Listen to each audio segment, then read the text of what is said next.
Hi అండి, welcome to Shri శివసత్తమ్మ forms. ఈరోజు మనం ఈ వీడియోలో చిన్నపిల్లలకి డీవార్మింగ్ చేయొచ్చా లేదా తెలుసుకుందామండి.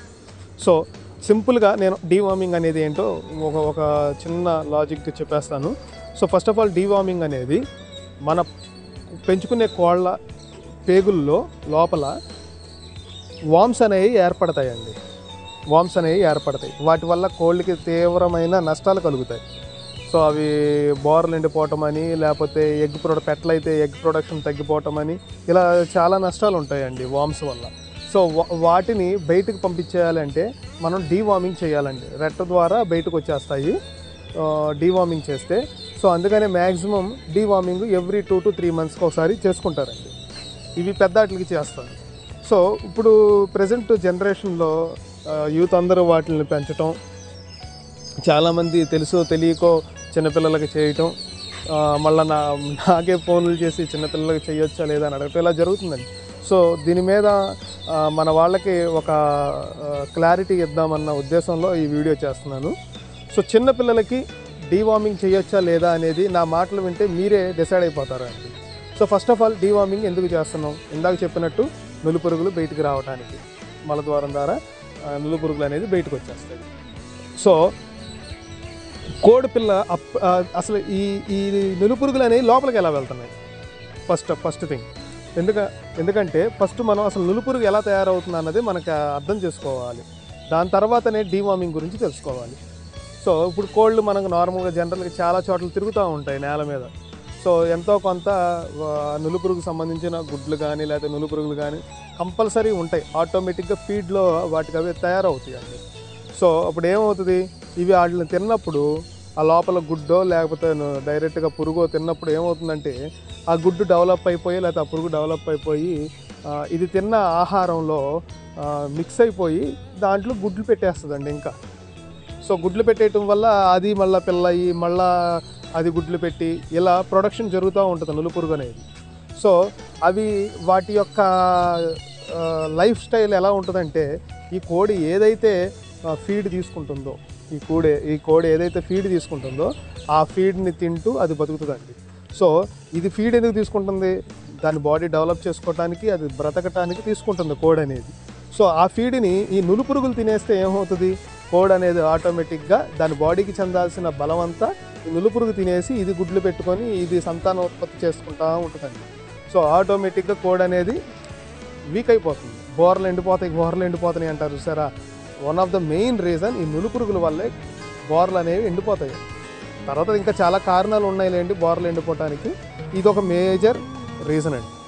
సో ఈ గుడ్డి నుంచి పిల్ల అవ్వటానికి మినిమం 20 రోజులు పడుతుందండి. 20-21 రోజులు పడతాయి.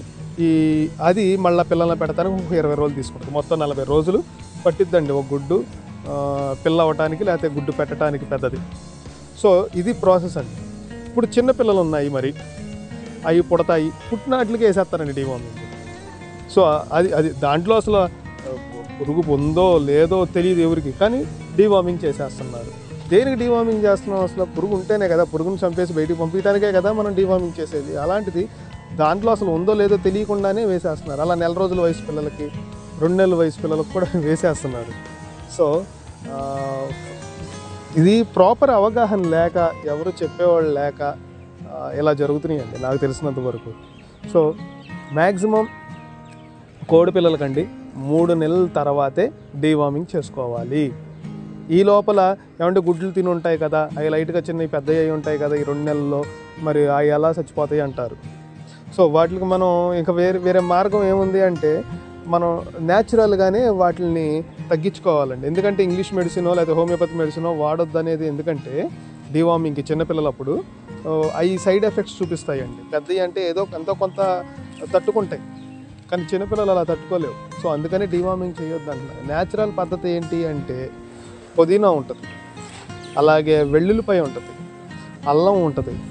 వీటిని డైలీ అంటే ఒక 3 రోజులు పొద్దున సాయంత్రం వేసుకుంటే అవి తింటాయి కదా, తిన్న తర్వాత వాటి ద్వారా అవి డీవార్మింగ్ కింద పనిచేస్తాయి. మెయిన్లీ పుదీనా ఆకండి. ఆ పుదీనా ఆకుని మెత్తగా నూరేసి దానిలోంచి వచ్చిన రసం, లైట్గా నీళ్ళు కలుపుకోండి, దాంట్లో వచ్చిన రసాన్ని తీసి వాటిని తాగించండి. ఒక 0.2 ml లేదా 0.1 ml తాగించుకుంటే ఏమవుతుందంటే ఒక 3 రోజులు అలా తాగిస్తే 4వ రోజు 5వ రోజు వాటికి లోపల గుడ్లున్నా అదే మన నులుపురుగులు పెట్టిన గుడ్లున్నా ఇట్లాంటివి ఏమైనా ఉన్నా బయటపడిపోతాయండి. సో దీని ద్వారా మనం కోడి పిల్లల్ని సేవ్ చేసుకోవచ్చు. 3 నెలల తర్వాత నుంచి ఫెన్బెండజోల్ అని చెప్పి ఒక ఇంగ్లీష్ మెడిసిన్ ఉందండి. నేనైతే ప్రెసెంట్ ఫెన్బెండజోలే వాడుతున్నాను. అది నాకు రిజల్ట్ బాగానే చూపిస్తుంది. నేను 2.5 monthsకి లేకపోతే 3 monthsకి ఒకసారి కంపల్సరీ డీవార్మింగ్ చేసుకుంటాను పెద్ద వాటికి. సో చిన్నపిల్లలు అంటారా, మ్యాక్సిమం 3 months దాటిన తర్వాత నుంచే నేను డీవార్మింగ్ ఇస్తానండి. 2.2 ml 0.5 ml వరకు ఇస్తాను. బాడీ వెయిట్ని బట్టి అవి ఇచ్చుకోవాలండి. చిన్నపిల్లలు ఒక అర కేజీ లోపలైతే ఒక 0.3 నుంచి 0.5 ml వరకు ఇచ్చుకోవచ్చు. పెద్దవి అయితే 3 kgs అలా ఉంటే మాత్రం ఒక 0.2 ml మ్యాక్సిమం 2 ml వరకు ఇచ్చుకోవచ్చు అండి. సో ఇంకా ఒక 1 kg నుంచి 3 kg లోపల ఉంటే మాత్రం ఒక 1.5 ml 1 ml ఇచ్చుకుంటే సరిపోతుందండి. ఇది నేను ప్రాసెస్ ఫాలో అయ్యేది. సో ఫైనల్గా దయచేసి ఎవరు చిన్నపిల్లలకి డీవార్మింగ్ అనేది డైరెక్ట్ ఇంగ్లీష్ మెడిసిన్ ద్వారా ఇవ్వద్దండి. ఎందుకంటే చిన్నపిల్లలు సఫర్ అవుతాయి, మీకు నష్టం అయితే కలుగుతుంది కంపల్సరీ. సో నాకు తెలిసిన ఇన్ఫర్మేషన్ అయితే నేను పాస్ చేశానండి మీకు. ఇంకేమైనా డౌట్స్ ఉంటే కామెంట్స్ రూపంలో అడగండి, నేను రిప్లై ఇస్తాను. థ్యాంక్ యూ అండి. Thank you to all.